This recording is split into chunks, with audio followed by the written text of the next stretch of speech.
Teachers path academy या YouTube चॅनलवर मी श्रद्धा देशमुख आपले स्वागत करते। येणाऱ्या महा साठी आपण ही लेक्चर सिरीज चालू करत आहोत। या लेक्चर सिरीज मध्ये मी वर्ग 7वी ते वर्ग 10वी पर्यंतचे सर्व पाठ्यघटक घेतलेले आहेत। आपण आज पेशी अंगके व सूक्ष्मजीव हा पाठ बघणार आहोत। हा घटक परीक्षेच्या दृष्टीने अत्यंत महत्त्वाचा आहे। चला तर मग वेळ वाया न घालवता सुरुवात करूया। सर्वप्रथम आपल्याला पेशी म्हणजे काय ते समजून घ्यायचे आहे। आपल्याला माहिती आहे पेशीपासून आपल्या शरीराची रचना झालेली आहे, जसे की पेशी, नंतर ऊती, नंतर इंद्रिय संस्था, अशा प्रकारे आपल्या शरीर पातळ्या असतात। त्यामध्ये पेशी याचा महत्त्वाचा रोल आहे। सर्व सजीवांची रचना व कार्य ही या पेशी पातळीवर होत असतात। त्यामुळेच आपण पेशीला रचनात्मक व कार्यात्मक मूलभूत घटक असे म्हणतो। या पेशीचा सर्वप्रथम शोध कोणी लावला तर रॉबर्ट हुक या वैज्ञानिकाने 1665 मध्ये जी झाडाची पातळी असते बघा, जी झाडाची साल होती तिचा लहान काप घेऊन त्याला सूक्ष्मदर्शकाखाली त्याचे निरीक्षण केले आणि त्यामध्ये त्यांना मधमाशांच्या पोळ्यामध्ये जसे लहान लहान छिद्र दिसतात तसे त्यांना ते दिसले। त्यालाच त्यांनी लॅटिन भाषेतील सेला या शब्दाचा प्रयोग केला। सेला म्हणजेच लहान खोली। त्यामध्ये त्यांना असंख्य अशा खोल्या दिसल्या आणि ह्या ज्या त्यांनी सेल बघितल्या होत्या ह्या मृत अवस्थेतील होत्या। ज्या सर्वात वरती पेशी असतात त्या मृत अवस्थेतील असतात। नंतर जे श्लाइडेन व थिओडर स्वॉन यांनी 1838 मध्ये पेशीच्या रचनेविषयी सिद्धांत मांडला। ते म्हटले सर्व सजीव पेशीपासून बनलेले असतात आणि पेशी हा सजीवांचा पायाभूत घटक आहे। विल्शॉ यांनी 1885 मध्ये सर्व पेशीचा जन्म हा पूर्वी अस्तित्वात असलेल्या पेशीमधूनच होतो असे स्पष्ट केले। परीक्षेमध्ये याच्यावरती प्रश्न विचारला जाऊ शकतो, हे जे सिद्धांत आहे ते कोणी मांडले किंवा कोणत्या वैज्ञानिकाचा काय सिद्धांत होता। त्यानंतर आपण सूक्ष्मदर्शक म्हणजेच मायक्रोस्कोप याबद्दल बघणार आहोत। अँटॉन ल्युएनहॉक यांनी 1665 मध्ये विविध भिंगे एकत्र करून सूक्ष्मदर्शक हे उपकरण बनवले होते। त्यांनी जे सूक्ष्मदर्शक बनवले होते ते तुम्हाला चित्रात येथे बघायला मिळेल। अशा प्रकारे त्यांनी एकदम साधा असा सूक्ष्मदर्शक बनवला होता आणि याच्या सहाय्याने त्यांनी जीवाणू, आदिजीव यांच्या जिवंत पेशीचे निरीक्षण केले होते। यावरून तुम्हाला लक्षात आले असेल की अँटॉन ल्युएनहॉक हे पहिले वैज्ञानिक होते ज्यांनी जिवंत पेशीचे निरीक्षण केले होते। रॉबर्ट हुक यांनी जरी पेशीचा शोध लावला असेल तरी पण त्यांनी जी पेशी बघितली होती ती मृत अवस्थेतील होती आणि अँटॉन ल्युएनहॉक यांनी जिवंत पेशीचे निरीक्षण केले। या पेशीच्या आकारमानाचे मोजमाप आपण मायक्रोमीटर आणि नॅनोमीटर या एककांचा वापर करून करतो। त्याचबरोबर पेशी निरीक्षणासाठी संयुक्त सूक्ष्मदर्शक म्हणजेच कंपाऊंड मायक्रोस्कोप याचा वापर केला जातो। यामध्ये वस्तू कित्येक पटीने मोठे दिसतात। यामध्ये अत्याधुनिक असे भिंग वापरलेले असतात। पेशीचा आकार म्हणजेच सेल साइज आपण चित्रामध्ये बघू शकता। यामध्ये आपल्याला विविध पेशी वेगवेगळ्या आकारामध्ये बघायला मिळतात। काही गोलाकार आहेत, तर काही दंडाकार आहेत, तर काही आयताकार आहेत आणि यांचे आकारामध्ये विविधता त्यांच्या कार्यामुळे येत असते। प्रत्येकाचे कार्य हे वेगवेगळे असते, त्यामुळे त्यांचे आकार सुद्धा वेगवेगळे असतात। तुम्हाला यामध्ये हे लक्षात ठेवायचे आहे की पेशीचा आकार हा प्रामुख्याने त्यांच्या कार्याशी निगडित असतो। कार्य वेगळे तर त्यांचा आकार सुद्धा वेगळा। नंतर आहे बघा पेशी अंगके, सेल ऑर्गॅनल्स। जसे आपली शरीर रचनामध्ये आपल्याला वेगवेगळे अवयव आहेत, तसेच पेशी अंगकेमध्ये सुद्धा वेगवेगळी अंगके आहेत। सजीवांच्या जीवनक्रिया घडून येण्यासाठी हे पेशीमध्ये विविध घटक असतात आणि हे आपल्याला बघण्यासाठी इलेक्ट्रॉन सूक्ष्मदर्शकची मदत घ्यावी लागते। यामध्ये जवळपास 2x10⁹ एवढी मोठी प्रतिमा बघायला मिळते। वनस्पती पेशी आणि प्राणी पेशी हे पेशीचे मुख्यतः 2 प्रकार आहेत। तुम्ही बघू शकता वनस्पती पेशीला एक विविध ठराविक आकार आहे, तर प्राणी पेशीचा हा आयताकार आकार आपल्याला दाखवलेला आहे। यामध्ये विविध जे अंगके आहेत ते सर्व दोघांमध्ये आपल्याला आढळून येतात। जी वनस्पती पेशी आहे त्यामध्ये आपल्याला पेशी भित्तिका म्हणजेच सेल वॉल आणि जे हरित लवक आहे क्लोरोप्लास्ट हे बघायला मिळते। तर जी प्राणी पेशी आहे त्यामध्ये हे पेशी भित्तिका आणि हरित लवक नसतात। त्यामुळेच तुम्ही म्हणू शकता की जी झाडाची पानांना कलर असतो तो या क्लोरोप्लास्ट किंवा हरितलवकामुळे असतो. त्याचबरोबर यामध्ये जी ही रिक्तिका आहे, व्हॅक्यूल्स आहे, ती वनस्पती पेशीमध्ये प्राणी पेशीपेक्षा मोठी आहे. याबद्दल हे जे पेशी अंगके आहे याबद्दल आपण सविस्तर पुढे बघणारच आहोत. त्याआधी आपल्याला सूक्ष्मजीव म्हणजे काय ते बघायचे आहे. हे तुम्हाला सूक्ष्मजीव हा घटक वर्ग 7वीच्या पाठ्यपुस्तकामध्ये वाचायचा असेल तर तुम्ही वाचू शकता. सूक्ष्मजीव म्हणजे असे प्राणी किंवा असे जीव जे डोळ्यांनी सहज दिसत नाही, ते पाहण्यासाठी सूक्ष्मदर्शकाचा वापर केला जातो.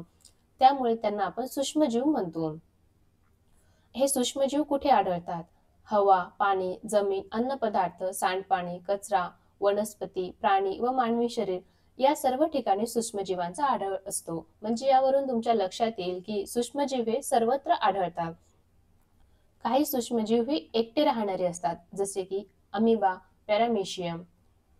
आपल्याला पुस्तकामध्ये काही सूक्ष्मजीवांचा आकार सुद्धा दिलेला आहे, जसे की पॅरामेशियम याचा आकार 100 मायक्रोमीटर हा आहे. टायफॉइडचा रोगजंतू 1 ते 3 मायक्रोमीटर, पोलिओचा विषाणू 28 नॅनोमीटर. तुम्ही चित्रामध्ये बघू शकता इथे विविध सूक्ष्मजीव आहेत. प्रत्येक सूक्ष्मजीवाचा आकार वेगवेगळा आहे, रंग सुद्धा वेगवेगळा दाखवलेला आहे. काही सूक्ष्मजीव हे बहुपेशीय असतात. बहुपेशीय म्हणजे त्यामध्ये एकापेक्षा जास्त पेशी असतात, जसे की बुरशी, शेवाळ. काही एकपेशीय असतात, त्यामध्ये जीवाणू व विषाणू यांचा समावेश होतो. काही पेशी अशाही असतात ज्यामध्ये फक्त प्रद्रव्य पटल म्हणजे प्लाझ्मा मेम्ब्रेन, पेशी द्रव्य म्हणजे सायटोप्लाझ्म व केंद्रक द्रव्य म्हणजे न्यूक्लियड एवढेच घटक आढळतात. त्यामुळे त्यांना आदिकेंद्रकी पेशी म्हणजेच प्रोकॅरियोटिक सेल्स असेही म्हणतात. जसे की आपण युकॅरियोटिक सेल्स बघितल्या, ज्या आपण या अगोदर वनस्पती पेशी आणि प्राणी पेशी बघितल्या, त्यामध्ये जवळपास भरपूर असे आपण पेशी अंगके बघितले. पण ज्या प्रोकॅरियोटिक म्हणजे आदिकेंद्रकी पेशी असतात त्यामध्ये खूप मोजके असे घटक बघायला मिळतात. इथे तुम्हाला चित्रामध्ये एक बॅक्टेरिया म्हणजे एक जीवाणूची पेशी दाखवलेली आहे बघा. यामध्ये कोणकोणते पेशी घटक असतात, जसे ही लाल रंगामध्ये दाखवले आहे, याला आपण संपुटिका म्हणजेच कॅप्सूल असे म्हणतो. नंतर हे एक शेपटीसारखे आपल्याला बघायला मिळते, याला आपण कशाभिका म्हणजेच फ्लॅजिलम असं म्हणतो. नंतर पेशीपटल जे पिवळ्या रंगामध्ये दाखवलेलं आहे, सेल वॉल. प्रद्रव्य पटल जे हिरव्या रंगामध्ये दाखवलेले आहे. नंतर केंद्रकाम म्हणजे जे आपल्या सेलमध्ये न्यूक्लियस असतो तसा यामध्ये केंद्रकाम म्हणजे न्यूक्लियाइड असतो. हे त्याचे जेनेटिक मटेरियल कॅरी करते. नंतर पेशीद्रव्य हे जे निळ्या रंगामध्ये दाखवलेले आहे ते पेशीद्रव्य आहे. नंतर रायबोझोम जे आपल्याला प्रथिने बनवण्यासाठी लागतं. नंतर आहे बघा लाल रंगामध्ये दाखवलेलं हे प्लाझमिड आहे. अशा प्रकारे ही जी आदिकेंद्रकी पेशी असते यांची रचना असते. जवळपास सर्व जे जीवनावश्यक क्रिया असतात त्या सर्व एकाच पेशीमध्ये घडत असतात. हे जे सूक्ष्मजीव असतात त्यांची वाढ कुठे होते ते आपण आता बघूयात. यासाठी त्यांना माती, पाणी, कुजणारे पदार्थ इत्यादींची आवश्यकता असते. तापमान 25 ते 37 डिग्री सेल्सिअस दरम्यान त्यांची वाढ होते. पोषणासाठी त्यांना विशिष्ट पोषक द्रव्ये उदाहरणार्थ शेवाळ, हरितद्रव्य, ऑक्सिजन याची आवश्यकता असते. वातावरण ओलसर, दमट तसेच उबदार, समुद्रतळ, ध्रुवीय प्रदेशातील बर्फ, गरम पाण्याचे झरे या सर्व ठिकाणी हे सूक्ष्मजीव यांची वाढ होते. यावरती सुद्धा परीक्षेमध्ये प्रश्न विचारला जाऊ शकतो की सूक्ष्मजीव यांची वाढ कुठे होते किंवा कुठे होत नाही. तर सूक्ष्मजीव हे जवळपास सर्वत्र आढळतात. आकार व जीवन प्रक्रियेनुसार सूक्ष्मजीवांचे शेवाळ, कवके, आदी जीव, जीवाणू, विषाणू यामध्ये वर्गीकरण केले जाते. प्रत्येक सूक्ष्मजीवाला वाढ व प्रजनन होण्यासाठी विशिष्ट परिस्थितीची आवश्यकता असते. जर त्यांना वाढ होण्यासाठी किंवा प्रजनन होण्यासाठी जी आवश्यक आहे ती परिस्थिती भेटली नाही तर ते काय करतात, अशा वेळी ते स्वतःभोवती एक कठीण कवच तयार करतात आणि जेव्हा त्यांना आवश्यक ती हवी ती परिस्थिती मिळाली त्यावेळेस त्यांची परत वाढ होते. त्यामुळे सूक्ष्मजीवांचे अस्तित्व पृथ्वीवरून नष्ट करणे हे जवळपास अशक्यच आहे. या सूक्ष्मजीवाच्या सहाय्याने आपण किण्व किंवा फर्मेंटेशन करतो. सूक्ष्मजीवाच्या क्रियेमुळे काही कार्बनी पदार्थांचे दुसऱ्या कार्बनी पदार्थात रूपांतर होते, जसे की दुधाचे दह्यामध्ये रूपांतर होणे. या क्रियेमध्ये उष्णता निर्माण होते आणि कार्बन डायऑक्साईड व इतर वायू तयार होतात. हे वायू पदार्थाचे आकारमान वाढवतात. तुम्ही एखादा कोणताही पदार्थ बघा जो आंबट आहे, त्याचं जे आपण त्याला स्पर्श केला, त्या भांड्याला स्पर्श केला, तर तो तुम्हाला गरम लागेल. कारण की त्यामध्ये जे फर्मेंटेशन होत असते, त्यावेळेस उष्णता तयार होत असते आणि तिथे फर्मेंटेशन किंवा किण्वन झाल्यामुळे त्या पदार्थाचा आकार सुद्धा वाढतो. या प्रोसेसचा कुठे-कुठे उपयोग होतो? जसे की दुधाचे दही बनवणे, फळे व धान्य यापासून अल्कोहोल तयार करणे, पिठापासून पाव बनवणे, तसेच ॲसिटिक आम्ल, सायट्रिक आम्ल, लॅक्टिक आम्ल, जीवनसत्त्वे, प्रतिजैविके म्हणजे पेनिसिलिनबद्दल तुम्ही ऐकलेच असेल. त्याचबरोबर कातडी कमावणे म्हणजे जी प्राण्यापासून आपण कातडी मिळवतो, तिला साफ करण्यासाठी सुद्धा या सूक्ष्मजीवांचा वापर करतात. धायपतापासून धागे मिळवणे, बायोगॅस यामध्ये सुद्धा सूक्ष्मजीव आढळतात.